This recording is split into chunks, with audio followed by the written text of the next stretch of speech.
Hi friends, welcome to Tollywood stuff. ఎప్పటికప్పుడు ఒక సరికొత్త ఇంట్రెస్టింగ్ వీడియోతో మీ ముందుకు వస్తూ మిమ్మల్ని ఎంతగానో అలరిస్తున్న మా ఛానల్ని మీరు ఇంకా సబ్స్క్రైబ్ చేసుకోకపోతే వెంటనే సబ్స్క్రైబ్ చేసుకోండి.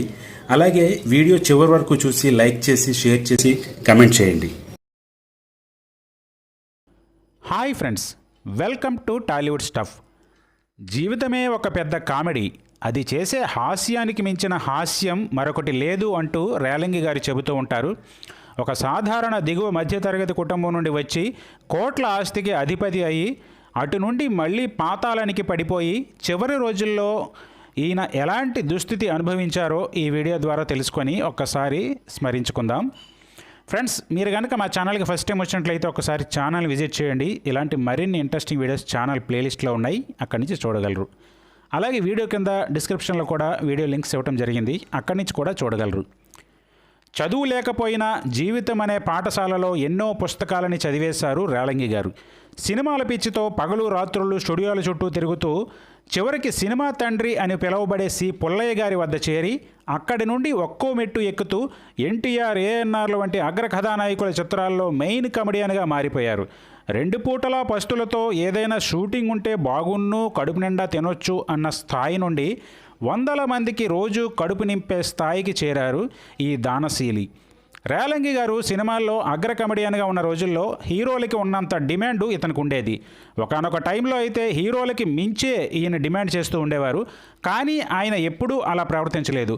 హీరోలు ఉంటేనే తాను, వారు లేనిదే మాలాంటి కమెడియన్లకి లైఫ్ ఎక్కడిది అని నిజాన్ని నిర్మహమాటంగా ఎలాంటి ఈగో లేకుండా ఒప్పుకునేవారు. అందుకే హీరోలకి ఇచ్చేంత రెమ్యునరేషన్ పొందే వీలున్నా వారికంటే 1,000 తక్కువే ఇవ్వండి అంటూ ప్రొడ్యూసర్లకి చెప్పేవారు. ఎన్టీఆర్కి 40,000 ఇస్తే మీకు 40 ఇస్తామంటే అస్సలు ఒప్పుకునేవారు కాదు, తగ్గించే ఇవ్వమనేవారు. బహుశా ఇలాంటి గొప్పతనం ఏ నటునికి లేదనుకుంటా. బావా అంటే బావా అని ఎన్టీఆర్, ఏఎన్ఆర్లతో సరదాగా కబుర్లు చెబుతూ స్టార్డమ్తో పాటు మంచి పేరుని సంపాదించిన రేలంగి గారికి అప్పటి అగ్ర కథానాయకులతోనే కాదు, తనతో వర్క్ చేసే మిగతా కోస్టార్లైనటువంటి రమణారెడ్డి, సూర్యకాంతం, గిరిజ, రాజ్బాబు ఇలాంటి వీరి దగ్గర నుండి సాంకేతిక నిపుణుల వరకు అందరితోనూ చనువుగానే ఉండేవారు. సెట్లో ఎవరి పిల్లవాడైనా చదువుకుంటున్నాడని తెలిస్తే వారికి 1,000 2,000 ఇచ్చి ప్రోత్సహించేవారు. పెద్ద చదువులకు వెళ్తున్నారంటే ఇంకా సంతోషించి మరింత డబ్బు ఇచ్చి పంపించేసేవారు. తనకి లేని చదువు 10 మందికి అందితే చూసి సంతోషించడం, ఆ పుణ్యం తన బిడ్డలకు చెందుతుందని ఆశపడటం నిర్మలమైన ఈయన మనస్తత్వానికి ఉదాహరణ.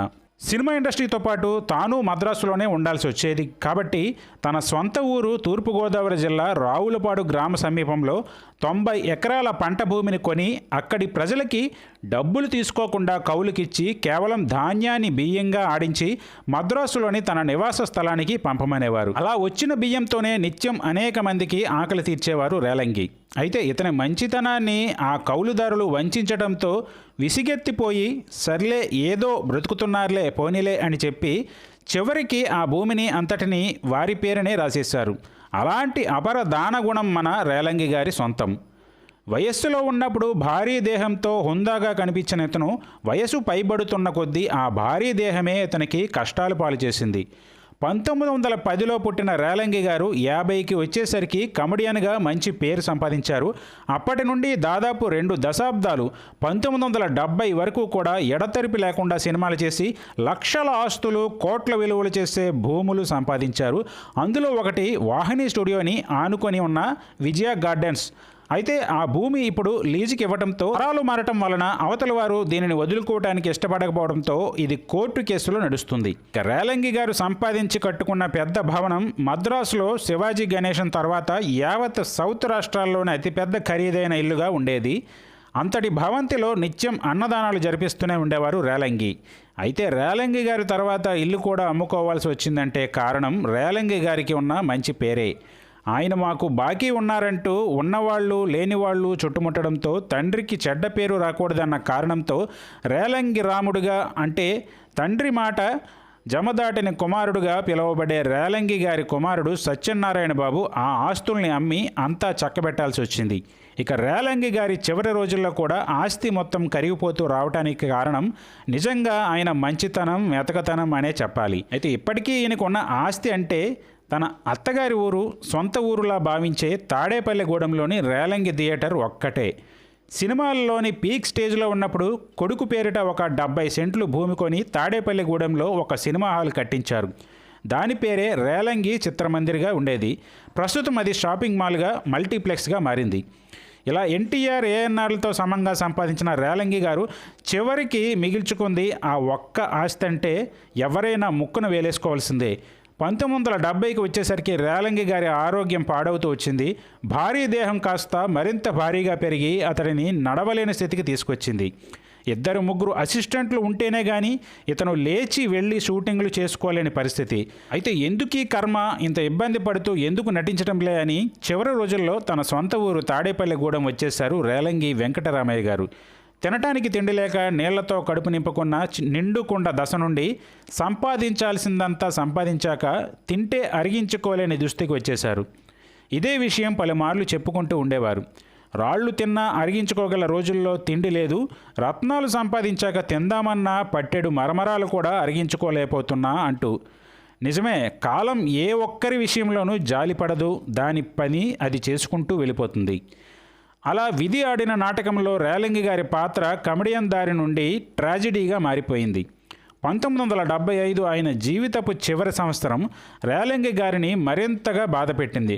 సుమారు 160 కేజీల బరువుతో కదలలేక ఉన్న రేలంగి గారు ఆయన కుమారుడు, తన బంధువుల అమ్మాయి రాజేశ్వరి గారుల సపర్యలతో కాలం వెళ్లదీస్తూ వచ్చారు. అలా కార్తీక మాసం సమయంలో చన్నీటితో తలారా స్నానం చేసి మరింత అనారోగ్యాన్ని కొని తెచ్చుకున్నారు. దాంతో పూర్తిగా అస్వస్థతకు లోనయ్యారు. పైగా ఎముకలకు సంబంధించిన జబ్బుతో నిత్యం కాళ్ళు చేతులు మర్దన చేస్తేనే కానీ ఈయనకి ఊపిరాడిన దశ. అలా భార్య, తన ఒక్క కుమారుడు, ఇంకా తన మనవళ్ళు, మనవరాళ్ళుని చూస్తూ చివరి రోజుల్లో బెడ్ పైనే కాలం వెళ్లదీస్తూ వచ్చారు. అలా అనారోగ్యంతో పూర్తిగా కూలబడిపోయిన రేలంగి గారు 1975 నవంబర్ 27న తుదిశ్వాస విడిచి తను నవ్వించిన వారి కళ్ళల్లో కన్నీటి బిందువై రాలి అనంత వాయువుల్లో కలిసిపోయారు. రేలంగి గారి గొప్ప దానాలు ఎన్నో, నేర్పిన పాఠాలు ఎన్నో. మనిషిని మనిషిగా ప్రేమించు, మంచి అన్నదే చూపించు అని చాటి చెప్పిన ధర్మశీలి. కష్టంలో ఉన్నవాడి కష్టం అర్థం చేసుకోవడమే జీవిత సత్యం అంటూ చాటి చెప్పిన రేలంగి గారి జీవితం ఎప్పటికీ సువర్ణ అధ్యాయమే. మరి ఇదండి ఇవాళ వీడియో. ఈ వీడియో మీకు నచ్చితే లైక్ చేయండి, షేర్ చేయండి, కామెంట్ చేయండి. అలాగే ఛానల్ సబ్స్క్రైబ్ చేసుకోండి. మరో ఇంట్రెస్టింగ్ వీడియోతో మళ్ళీ కలుద్దాం.